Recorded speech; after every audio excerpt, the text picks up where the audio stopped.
소록도 가는 길 49회. 자신들의 집에 모시려 했으나 건강이 별로 좋지 않은 문희옥. 여인은 말처럼 쉽사리 몸을 움직일 수가 없어 한 번도 순영이 사는 모습을 당신의 눈으로 볼 수 없었다. 지욱과 순영은 주말을 이용해 하루 일하는 사람을 구해놓고 거창으로 간다. 순미가 구입해준 용달차가 그들의 유일한 자가용이지만 순영은 그렇게 자신들의 차를 타고 어디든 갈 수 있다는 것이 참으로 행복했다.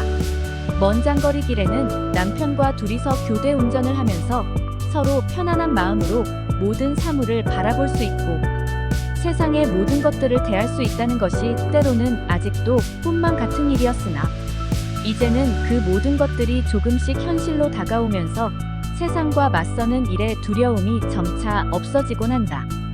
그들은 경주 중앙시장으로 가서 문희옥 여인에게 줄 연한 소고기를 사고 좋고 값비싼 과일들을 산다. 언제든지 문희옥 여인에게 갈 때는 돈을 아끼지 않고 최고의 물건을 구입하는 것이 그들 부부의 일치된 생각이다. 순영은 이따금씩 문희옥 여인과 전화통화를 하면서 서로의 안부를 주고받으며 그리움을 달래곤 한다. 살아가는데 바빠서 마음먹은 대로 찾아가 뵙지는 못해도 이렇게 전화로나마 서로의 음성을 듣고 안부를 주고받을 수 있다는 것이 참으로 꿈만 같은 일이라 생각하는 순영이다. 얼마 전부터 점차 건강이 더 악화되어 가고 있는 문희옥의 소식이 참으로 마음을 안타깝게 하고 슬프게 하고 있었다. 자신이 사경을 헤매고 있을 때 온갖 정성을 다해서 목숨을 살려준 것을 생각하면 모든 것을 뒤로하고 곁에서 보살펴드리고 싶은 마음이었지만 현실은 그것을 허락해주지 않는다. 문희옥은 순영의 그런 마음을 알고 순영의 마음을 다독여준다. 두 부부는 문희옥을 어머니라 부르고 있었다. 그것은 지욱이 문희옥에게 간청을 해서 허락을 얻은 것이다. 문희옥의 하나뿐인 아들 또한 그런 지욱의 마음을 알고 기뻐하면서 서로 형제로서 남은 세월을 보내기로 했다. 그들은 문희옥의 아들과 딸이 되어 그렇게 전화통화를 주고받으며 연락을 하며 안부를 전하곤 한다. 이제 그들은 뱀사골의 그 외딴 집이 아니라 거창 시내의 문희옥의 아들 집으로 찾아간다. 뱀사골의 집을 비워둔 채로 문희옥은 아들의 집에서 보내는 것이다. 그들이 거창에 도착을 했을 때 문희옥은 이미 병원으로 입원을 했다. 어젯밤에 갑자기 더 심하셔서 병원으로 모셨네. 그럼 전화라도 주시지 않고 그러셨습니까? 바쁜 사람들을 오가게 하는 것이 아닌가 싶어 상태를 보아 전화를 하려고 했던 참이었네. 지욱은 안타까운 마음으로 병원의 입원실로 간다. 어머님, 저희들 왔습니다. 지욱과 순영은 문희옥이 눈을 감고 있는 것을 보면서 눈물을 흘린다. 얼마나 심하신 것입니까?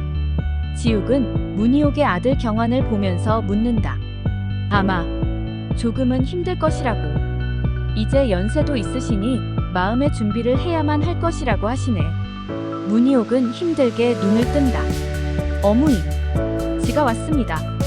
지들을 알아보시겠습니까? 순영은 흐느낀다. 순영, 아, 바쁜데 어떻게 왔어? 문희옥은 손을 내밀어 지욱과 순영을 잡는다. 어머니, 저희들 집에도 가보시고 해야 하셔야지요. 그리고 우리 종현이도 만나보시고 종현이가 더 잘하는 것을 지켜봐 주셔야지요. 문희옥은 지욱과 순영의 손을 꼭 잡고 힘겹게 눈을 떠서 그들을 바라본다. 고맙다. 내사 이제 눈을 감아도 아무런 여한이 없다. 어무이, 그런 말씀을 하지 마이소. 이제 지그들하고 더 좋은 세상을 보시면서 효도를 받으셔야 합니다. 순영아, 네가 이렇게 잘 사는 것을 보고 죽으니 아무런 여한이 없다. 그리고 너그 세 식구는 하늘에서 맺어준 인연인기라. 종현이를 최선을 다해서 키우고 어떤 일이 있어도 서로 사랑하면서 그렇게 살아가기를 바란다. 이 어미 말이 무슨 말인지 알제? 야, 압니다. 그렇게 하겠습니다. 하지만 조금만 더 지그덜에게 시간을 허락해 주이소. 순영은 가슴이 새카맣게 타 들어간다. 아무리 바쁘고 사는 것이 힘들다 해도 모든 것을 뒤로하고 단 며칠만이라도 곁에서 돌봐드렸어야 했다는 것을 후회하고 있었다. 자신을 위해서 얼마나 지극한 정성으로 돌봐주셨던가를 생각하니 그렇게 하지 못한 자신이 너무나 후회스럽다. 문희옥의 상태가 위험하다는 것을 느낀 지욱은 순영과 상의를 하고 혼자서 집으로 돌아간다. 그리고 집의 모든 일들을 정씨와 그 부인에게 맡겨놓고 일하는 사람을 두고 다시 문희옥의 병원이 있는 거창으로 다시 간다. 며칠이 걸리더라도 문희옥 어머니의 상태를 지켜보고 싶은 마음이다. 자신에게 있어 진정으로 사람으로서 따뜻하고 정을 주신 분이시다. 아무런 조건 없이 사랑으로 자신의 가족을 따뜻한 사랑으로 맞아주시며 늘 생각하시는 어른이시다.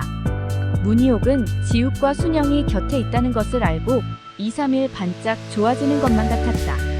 늘 마음속에서 그리움과 걱정이 함께하던 순영과 지욱이 곁에 있다는 것만으로도 병세가 호전되는 듯 보였다. 그러나 마지막 불꽃이 화력을 내는 것처럼 그렇게 반짝하던 문희옥은 편안하고 행복한 모습으로 이승을 떠난다. 아들과 며느리 그리고 손자 손녀와 지욱과 순영이 곁에서 임종을 지켜보는 가운데 편안하고 행복한 모습으로 마지막 숨을 거두었다. 순영과 지욱의 애통함은 처절했다. 마음으로 믿고 의지했던 어머니였다. 죽음의 문턱에서 새로운 생명을 넣어주신 어머니였기에 순영의 애통함은 그 누구보다 더욱 컸다. 문희옥의 아들 경화는 집안의 문중 어른들과 상의해서 지욱과 순영에게 상복을 입히게 한다. 어머니의 양자와 양녀로서 자격을 갖추어 준 것이다. 딸과 사위가 아니라 그들은 문희옥의 양자와 양녀로서 그렇게 문희옥의 상복을 입고 모든 예절을 지켜나간다. 처음 경화는 어머니를 이해하지 못했다. 다른 사람들도 아닌 나병을 앓았던 사람들을 어머니는 유달리 사랑하고 계시다는 것에 정말 이해를 할 수가 없었다. 그러나 순영과의 처음 만남이 시작된 것을 알고 난 이후 경화는 어머니의 마음을 조금은 헤아릴 수 있었고 어머니의 마음 안에서 순영은 이미 자식으로서 자리를 잡아가고 있다는 것을 느끼고 있던 것이다. 경화는 지욱과 순영은 만날수록 참으로 좋은 사람들임을 느낀다. 아무런 편견 없이 바라보면 참으로 순수하고 맑은 사람들이라는 것을 느끼면서 어머니가 무엇 때문에 그들을 사랑하고 계심을 알게 된다. 순영은 동생 경의 대신이 아닌 또 다른 어머니의 딸이었다. 경화는 어머니를 이해하게 되고 지욱과 순영을 사랑하게 된다. 다른 형제가 없이 외롭고 쓸쓸하게 살아가는 것을 보신 어머니가 아들의 그런 외로움을 덜어주고자 형제를 만들어주셨다는 생각을 하는 경환이다. 장례식은 3일장으로 조촐하게 치루어진다. 그곳이 고향인 문희옥 여인이다. 친정을 비롯해 시댁이 모두 거창에 있는 문희옥 여인의 상가에는 많은 사람들이 북적거리며 고인의 명복을 빌며 생전의 고인의 행적에 대해서 많은 칭송들을 아끼지 않는다. 배고프고 헐벗은 사람들을 보면 그냥 돌려보내는 법이 없고 당신보다 불쌍한 사람들을 보면 도움을 주곤 하던 고인에 대해서 많은 사람들의 가슴을 슬프게 하고 있었다. 소식을 듣고 서울에서 동욱과 진성이 함께 문상을 온다. 순영이의 생명의 은인이고 자신들과도 남다른 인연이 있는 고인을 위해 소식을 듣고 둘이서 함께 시간을 내어온 것이다. 그렇게 발인이 끝나고 나서 경화는 지욱과 순영을 데리고 자신의 집으로 간다. 오늘은 아무 생각도 하지 말고 푹 쉬도록 해. 문희옥이 거처하던 방을 내주며 경환이 말을 한다. 아닙니다. 형님, 이제 저희들은 그만 돌아가봐야겠습니다. 내일 모레 사무제 날 다시 오겠습니다. 이 사람아, 지금까지 있었는데 하루 이틀 더 있는다고 해서 달라질 것이 아무것도 없지 않겠나? 어머니가 전해달라고 하신 것도 있고 기왕이면 나하고 좀 더 시간을 보내주면 안 되겠는가? 경화는 갑자기 그들마저 떠나보낸다면 어머니를 잃은 허전함이 더욱 클 것이라는 생각을 하면서 그들이 돌아가는 것을 만류한다. 지욱 또한 그런 경환의 마음을 흔쾌하게 받아들인다. 자네들이 있어 참으로 마음 든든했고 많은 도움이 되었네. 형님, 그런 말씀을 하지 마십시오. 저희들이야 말로 어머님께서 베풀어 주신 은혜에 보답을 해드리지 못한 것이 마음이 아파 많은 후회가 됩니다. 어머니도 자네들 때문에 참으로 편안하고 행복하게 생을 마감하셨네. 그리고 이것은 평소에 어머니가 지니고 계셨던 것들인데 사실은 하나뿐이었던 동생 경애가 살아있다면 경애의 몫으로 남겨놓으셨던 것일세.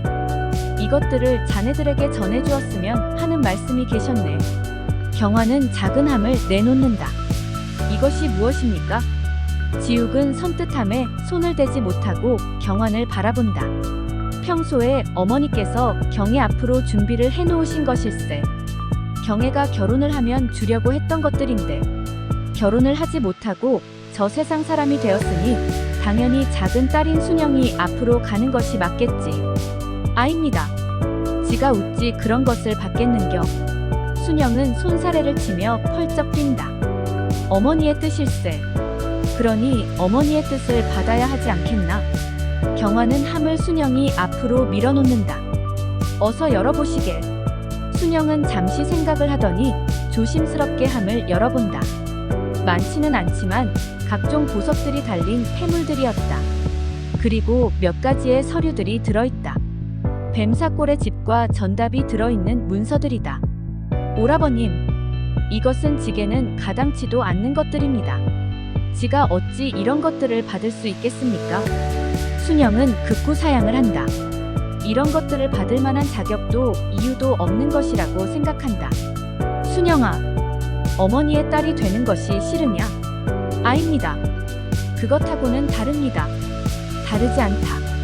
이것이 어머니의 뜻이고 생전에 어머니가 당신의 딸을 위해서 준비를 해놓으신 것들이다.